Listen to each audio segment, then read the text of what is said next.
You're listening to Tukatalks, the show where fashion industry experts share real-world knowledge gained through hands-on experience. Welcome back to Tukatalks. Today we have a young lady. Her name is Marta Miller from a company called Lefty Production Co. Marta, tell us a little bit about yourself and how did you get into this business? Well, first of all, I have to say that I'm so happy to be sitting right next to my mentor that has an idea, 2.5 months ago, and it's fully implemented probably 2 weeks later. Thank you. My full-blown mentor. Thank you. Who just leads an amazing team. So I got into this business in 2005. I knew I wanted to be in the fashion industry because in college I had a friend that was a fashion major, and it pinged me, the jealousy I felt towards her. Just the watching her with her homework and just feeling like I chose the wrong career at such a young age. And my dad said it was senior year. And my dad said, I paid for college, finish it. You're not changing your major, but I'll let you do whatever you want after. And so I finished school and I went to London and I just skipped down the streets, just fell in love with the industry. The best thing that happened to me in London was I was in school with Christian Siriano, who has been another mentor to me and the best friend. And I just had a front row seat to his career, which has been unbelievable to watch. And simultaneously, I moved out here. I got my first job. I worked for Rosetta Getty, who is one of the most amazing designers and also a big mentor to me and just a visionary. She dreams of something and just implements it in her sleep. And I had that experience, and then it was time for me to do my own thing. And manufacturing is really hard. So I started my own line, which I was very young. I was 23 at the time. You're still very young. I am. I generally say I have neckties older than you. That means I've been in this business too long. In the industry. Nobody will let you retire. So. Listen, I understand. The reason I wanted you to share your experience, first of all, what you're doing is remarkable. Guys, there's a lot of buzz around microfactories, demand manufacturing, and in Los Angeles, being a design capital of the world, small runs, a lot of different styles, a lot of different fabrics. Marta's business is what we call the Communal Microfactory. That means so many people can own that factory without having to start a new business, because she put a phenomenal team together. So I wanted to share with the people your experiences. What kind of people are coming into your place? What are their demands? Where do you feel the industry is going in the last year, 3 years, 5 years ago, what it was? And where do you see it's going further? I love this question. We, of course, have more the older model where, we sew for like a frame denim. I love that model. I support that model every day. That's a great model. They have a wonderful business, but that's more the wholesale model. What we're seeing now and is a customer, she has an idea. She might live in Arizona or Indiana or Hawaii, I'm going there this week to visit a customer who I've never met. We're like pen pals. We've never met each other. We've just talked on the phone, but she's amazing at connecting to her customer. She's amazing at sales. She's amazing at building an Instagram group, building a Facebook community, talking to her people directly, saying, what kind of bathing suit do you want? How wide do you want this strap? How much coverage on this bikini bottom do you want? She connects directly to her customer, and they are addicted to buying from her because she's offering not only a product, but a community, and she's selling directly to them. And we're seeing a lot more of that, a lot more of a mom with an idea that looked and looked and looked for the perfect princess dress for her daughter, and they were all too itchy, and she couldn't find one, so she made one. And now she doesn't even have a couch to sit on because there's so much inventory in her house. This business was just always changing. there. Do you think the social media and the new tools where the bloggers or influencers are helping, is that what's creating? What is it that, or could be a combination of things, that is igniting this old passion where the Avon selling or pyramid selling through businesses, Tupperware, fashion wear was being sold like that. But now in the fast fashion, as you said, the swimwear, she's got a group. I've had quite a few customers, a woman who's large size herself, couldn't find the right clothing, started a large size line, and today she's running a $50 million business, okay, but only making specialized clothing. At Lefties, where you have hundreds of people working, providing design direction, pattern direction, grading and marker making services, sample services, small production runs, where do you feel that you are adding a lot of value to these people? Lefties allowing them to have a cost sheet. They don't have to have one employee. They don't need one person on their payroll. They can maybe have 1 to 2, maybe somebody's helping them ship an order, but they don't have to have 70 people on their payroll. They can just do what they do.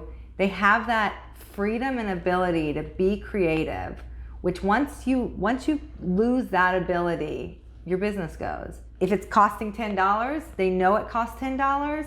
They don't have employees running around town and they don't know how much gas costs or how much, they're cutting costs, and they're paying $10 a garment, say. And that's what they know, and then they get it delivered to their door, and then they can really know what their profit margin is because it's all in one package for them.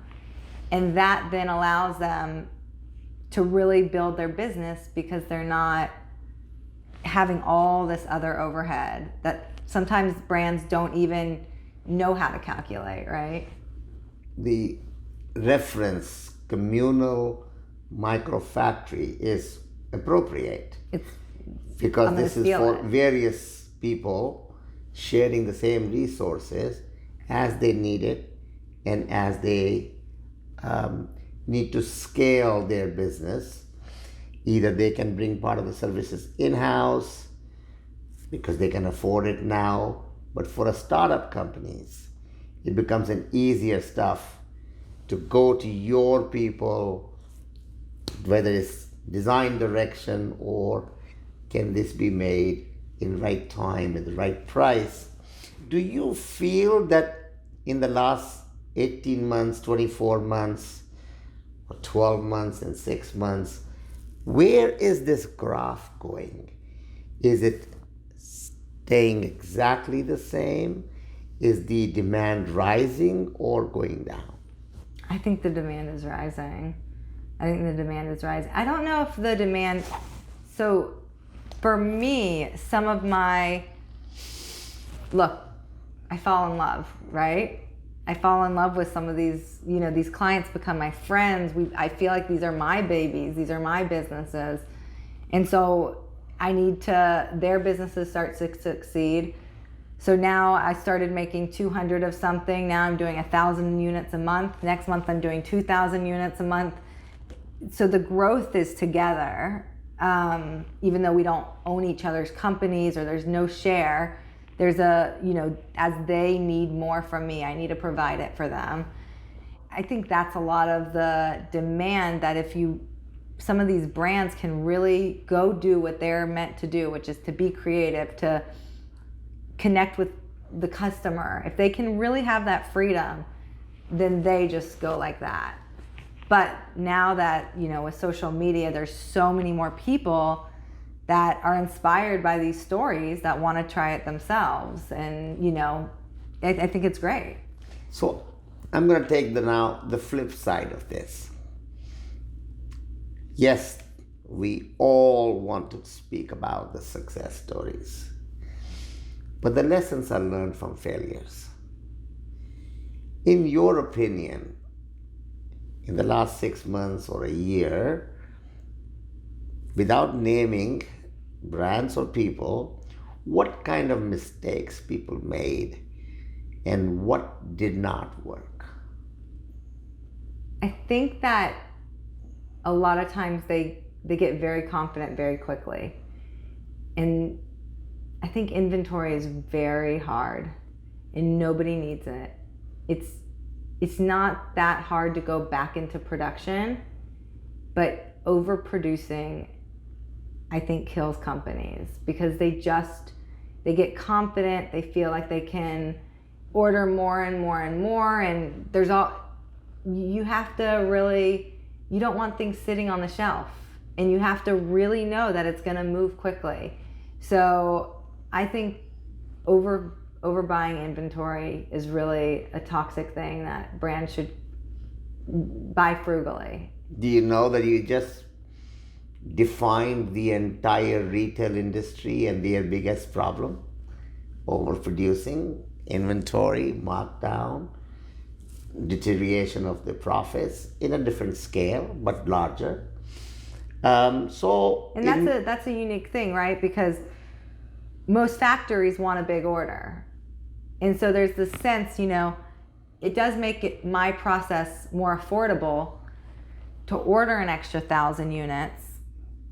But I never want to do that for somebody unless they really know that they have a home for those 1,000 units. So maybe you save $2, but you spent 10 to get that 1,000. Maybe you don't want to tie your money up. So, as you just said, exactly. So, can they produce smaller quantities already sold or committed for and be profitable? Absolutely. Explain how. I have different brands doing it different ways. Some brands might do a pre-sale and it's all about their ability to communicate with their customer. Some brands do a pre-sale by having a monthly subscription. Some brands do a pre-sale by going live on Tuesday night at 7 p.m. and by Wednesday night at 7 p.m. sales closed. You bought it, and then they tell their customers you'll receive this in 4 to 8 weeks. Knowing what to make is very important, and having the money to make it. In this situation, they've already sold the stuff, they got the money from the customer, and now they can go confidently and make it. So now maybe they did sell 1,500 units, so if they make an extra 200 units, they have that confidence that it'll sell. I think knowing that something's gonna move. So the performance of a product can help them determine either to take a position on stock or not, and how much position to take. That's understandable, that's smart business. In American manufacturing, Absolutely. You can get right back into it. Absolutely. Yeah, it takes a few weeks to make the fabric, but then we can just go right back into it. We don't need We're not going on a boat, and it's not taking 8 weeks to ship it. It's right here.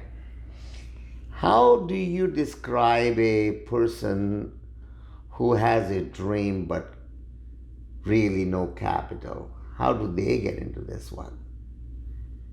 Well, I love the person with the dream but no capital. I have a soft spot for that person. Don't tell me you start financing them. No, we can't finance everybody. But you know, they really start to do Kickstarter campaigns, and then they start to build their audience. That's what I tell people. I get calls all the time. Somebody with an idea, and I say, well, what's your budget? Okay, we have a $10,000 budget. This is what we could spend. This is what we could do. You have a $20,000 budget. This is how we could make this work. So, you know, somebody comes with a $5,000, $10,000 budget. It doesn't mean they can't do anything. But I always tell them, spend 6 months, build your audience. Show them what food you're eating. Show them why that, you know, really build that. Because the more you build that, then there's somebody that's going to buy your product.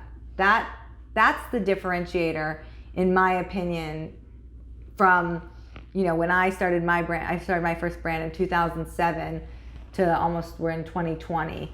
That to me is the biggest change in this industry as a whole, is social media, Instagram, and, you know, social media, and being able Share a couple of success stories. Somebody's, without naming them, they started what product and where they are and when did they start? Well, my favorite success story is Christian Siriano, and I'll say his name every day, but I mean... For those of you who don't know this, he is a judge on Runway Junior, Project Runway Junior, and I know that you sponsored that show.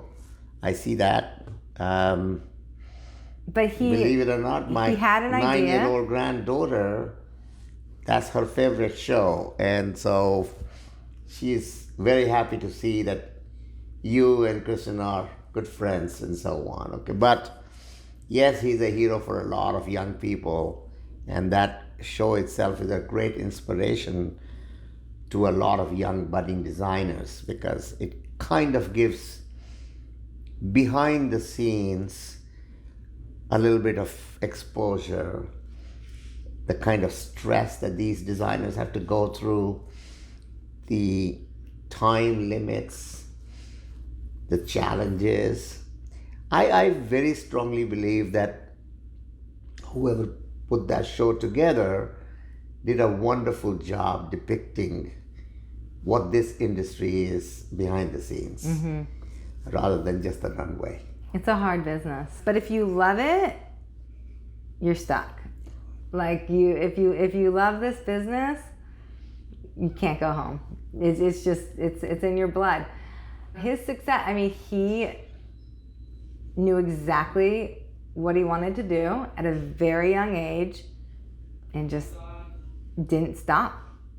And I think that the one most common thread I find that is nobody ever gives credit to, this one thread, is they're nice people. The way they talk to our factory, the politeness in the emails, the way they make us feel like we're a part of their growth, the way there's like a kindness that radiates, versus, you know, we have people that just can never be successful because they can't get out of their own way. They can't figure out how to get people to want to get behind them. And that to me is... But this message should not be only for it's young for and startup everybody. designers. It should be for everyone. But it is... You know, we have a saying in the country I grew up in, the fruit. When a tree is fruiting, the branches actually come down. So when you have success, you become more humble. You don't erect yourself, I am the best. You never forget who is behind you, who's supporting you. and who else may help you for your further growth. So your message is, how I read it, that A, be nice, be kind, and be generous to people you work with, because you never know who else is going to become another helping hand in another project. Is that right? I think that's such an important message, and I think it really gets lost in this industry in particular. In my experience, the fashion industry, I have handpicked a lot of wonderful people that surround me, but the overall garmento or whatever, they sometimes don't have that thread. And so I think coming at it with a little Southern hospitality and being kind and being nice, and it kind of cultivates that. And I think it's a very, very important thread. You know, we start to, as I tell my team, I'm like, sniff it out, you know, like we let people in our factory, but we start to sniff out who we really want to believe in and get behind. And it's mainly in the way that, you know, we're treated by them and the community that they are able to create. So I think being an amazing designer is not about having the best idea or having the best prints or having the best like washing process, or none of that is gonna separate them, because there's always another brand taking their idea and knocking it off, and that's never gonna be the differentiator. So the person is going to be the differentiator. Or the person or the team and the culture that they're able to build behind them. Wonderful. That's my thoughts. What would you like to give advice to people who want to be in this business? I ask this from every guest. I think it's an unbelievable industry. I have never once felt bored. Never for 1 minute have I felt bored. I don't even know what boredom feels like. I think that's a gift. And I don't think that every single industry is able to offer that. And Just a new challenge. This one keeps you on your toes. And it can be tough to always feel like there's another thing around the corner, or a big change happening, or, you know, it could feel a little unsettling, but I think it keeps you sharp. Where do you think the industry is going as far as demand manufacturing? You said subscription models. So many of the retailers are now going towards the subscription models. I mean, there was time when only the tuxedos were rentals, and then became prom dresses as the second one. But today, more and more brands and retailers are opening subscription models of 2 garments a month, 3 garments a month, or 2 garments at a time, unlimited number of changes back and forth, just like the Netflix model of movies rental. Where do you think this is going? I really don't know. I think with everything in life, you know, when I write with a pen and paper, I feel a sudden like sense of satisfaction. Like it feels old and like gratifying to me to actually sit and write something versus always being on my phone or typing. I think that we're going to get to a point where people are going to really miss going to the store and going shopping and going to a fitting room and trying things on. I don't think that's dead. No, it'll never go away. I don't think it's going to go away. And I think it's going to actually have a resurgence, but in a different way that I don't really totally know how, but it'll be a different shopping experience, but I think it's going to get revitalized in a different way. I think that's going to happen. I don't have a magic 8 ball to tell us how, but that's going to happen. People are, you know, it's already kind of starting to happen. You know, there's an influencer and she's a mommy blogger, and I have 2 kids and she also has 2 kids, and I like her jeans, so I I'm like, oh, I buy them from her because I relate to her life. And I think that's going to get bigger and bigger, is this idea of connecting to people. You almost feel like you kind of know them, but you don't really know them. And kind of using them as like your stylist, if you will. I think that is going to become more and more pronounced as well. I tend to agree with you. I also feel that certain categories or certain products, yes, it may go through the subscription model, especially the products that can be recognized very clearly. Maybe a particular embroidery or maybe a particular loud print. So maybe I don't want to be seen wearing that thing again and again. So I wear it and then I give it away, and somebody else wears it someplace else and someplace else and so on. That may have a life for subscription model. Mm-hmm. But the basic black blouse or the basic products, I want to own it. I want to keep it. I'm not going to wear blouses, but I'm mentioning a category. But then when you start going into categories which require fit, how does anybody keep those categories where the inseam or the waist or the body shapes and so on are different? That will be still sold by the brands to these bodies. I don't think that's going to go into the subscription.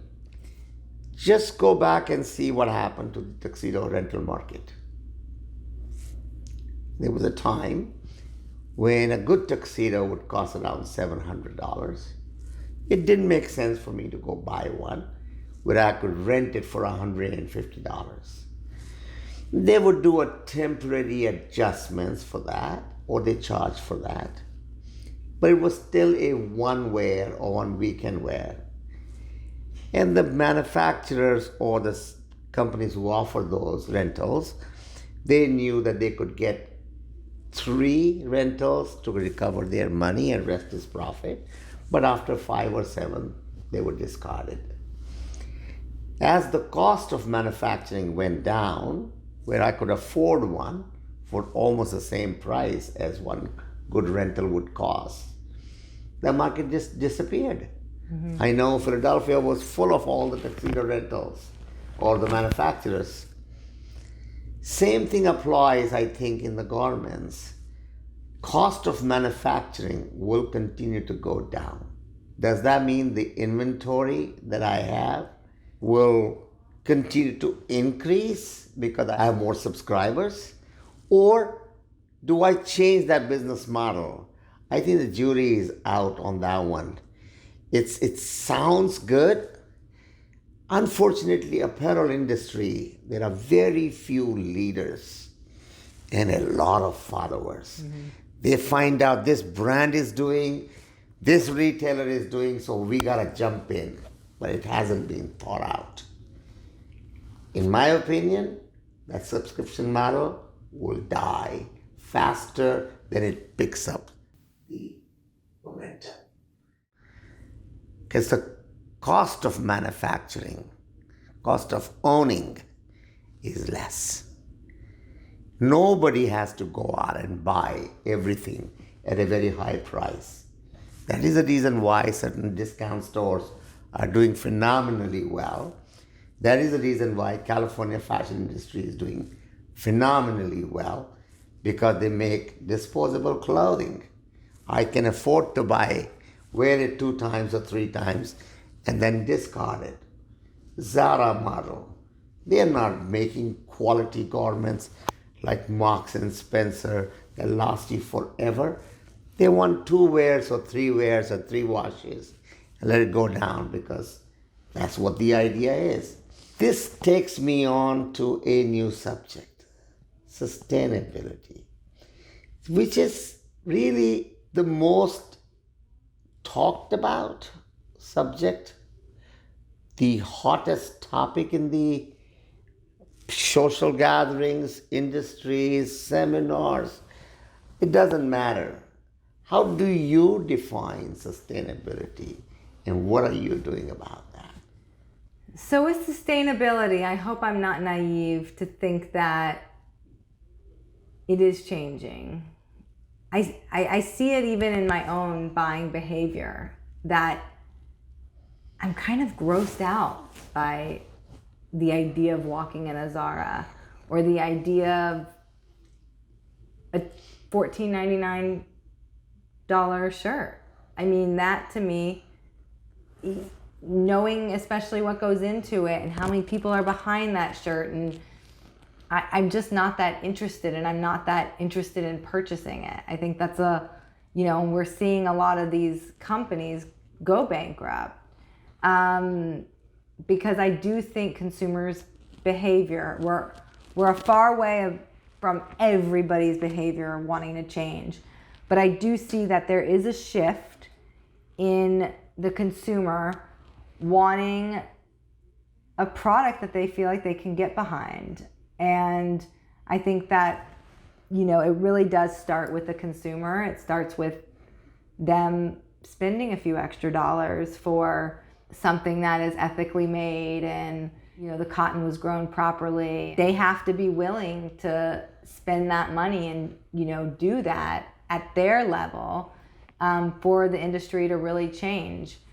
But I do see a shift. I do think that I think we're a ways away from it happening, but I do see that the brands that we're bringing in, they're working with the different level of integrity, a different level of thinking things through. They're not putting things in plastic bags. They're not putting things in, they're wanting to know what I'm doing with the waste of their fabric, how I'm getting rid of it. We're having these important conversations that I don't think people were even considering a decade ago. I agree with you. And so I think that, it's the consumer's responsibility to spend a few extra bucks. It's the brand's responsibility to spend a few extra bucks. And if everybody kind of gets on board, I do think that change is not out of the realm of thinking. And I personally would love to see that. And I think it's a good change. Well, transparency. Today's consumer, the younger ones in your age group, are getting conscious about what they buy. They want to know how was it made, who made my garment, who made my product. They want to know more about the product than just the look of it or the price of it. And there's something special about wanting something, right? I think there's something special about saving up for something, desiring something. I think people want that feeling again. They don't just want to walk in and get 20 things that they kind of like. I think there's something about these shoes. I love these shoes. They're very expensive, but I love them, and I look for it, and I try to figure out which one I'm gonna want, and there's something fun about that. And I think that, striving for something is just good for the human spirit. I think that's a big conversation in sustainability, that, we don't need to oversaturate the market. Recycling is part of sustainability. Mm-hmm. Sometimes history teaches a lesson. I was having a conversation with some people who were older than me, and I am old already, also from India. And we were discussing, when we were children, we used to see there were hawkers who were coming in who would actually take your old clothing and give you utensils. So the housewife would buy a pan or some steel glasses or whatever and give older clothing. And that older clothing will go out and sell for whatever low price is. So basically, there was an economy, which is the second round or third round. It's a rich guy who had bought this expensive garment, got more utensils because even the people knew how much they can get. It was like a trading in for something of the value. It was a business model that I saw it with my own eyes. It didn't make sense at that time. 12 years ago, I was speaking at a conference and I talked about all the top 5% who don't care about the price tag. And that's what I call the recession-proof market. They want something, they'll buy it. Whether they're going to wear it, keep it or not. And then came another vendor business idea who said, you know what? This Rolex that you bought, or this Cartier that you bought, or this garment that you bought, or this Gucci purse that you have, or whatever, that you spent thousands of dollars, but it's now sitting in your closets. Can I sell it for you? So I know at present there are about 18 large companies where you can go in and consign your products and they'll sell it for a commission they'll keep and give you the balance. A lot of people are just cleaning up the closets while filling the closets for more money than they anticipated. Don't you think that business model is really going towards right now in the used clothing? I know so many people, their parents are so rich, and they tell me that my son went out and bought a jeans at a used clothing. I was upset, but the kid was not. We're dealing with a different breed of people who's thinking differently, who's not money driven. They are more like environment. What would this do to a lot of things? And they are thinking through. Is this the new sustainability model that I see in the younger generation? You know, I love the younger generation. I spend half my day with them. I mean, most of my employees, they teach me so much and they're so fun to be around, and their thoughts, and that is what I'm seeing. They're thinking about their social impact. They're thinking about their environmental impact. They're thinking about the footprints that they're really leaving in a very different way. And I think they're a blast to be with. I think it's awesome. Wonderful. Yeah. And I see it also in, where they're choosing to work. They're not as interested in, what the job is as much as they're interested in what the team is and what the culture is and what they're giving back and stuff. So I think that I think that they're going to lead us in a different way. It's a good energy. I'm not mad about it. No, I think it is something to look forward to. I love it. Yeah. I think it's great. Anything you want to add for your own? Do you think that would be so helpful? I just truly love this industry. I think it's very hard. I think it's hard every single day, but not in a bad way. And I think that people that want to do something, I get these people, the ideas of 14-piece collections and, huge lines, and they feel like they need $500,000 and they can't take one step without taking another step. And I just always want to say, just do one or two things. Slow it down. Build an audience. There's so many ways to dabble in it while you have a day job. I mean, there's so many ways to do it, and I've been so fortunate. I co-founded this company with Emily Royf, who is probably one of the smartest people I've ever spent a day with. And she just was never afraid to try anything. I remember when she told me that we should have our own factory, I thought she was crazy.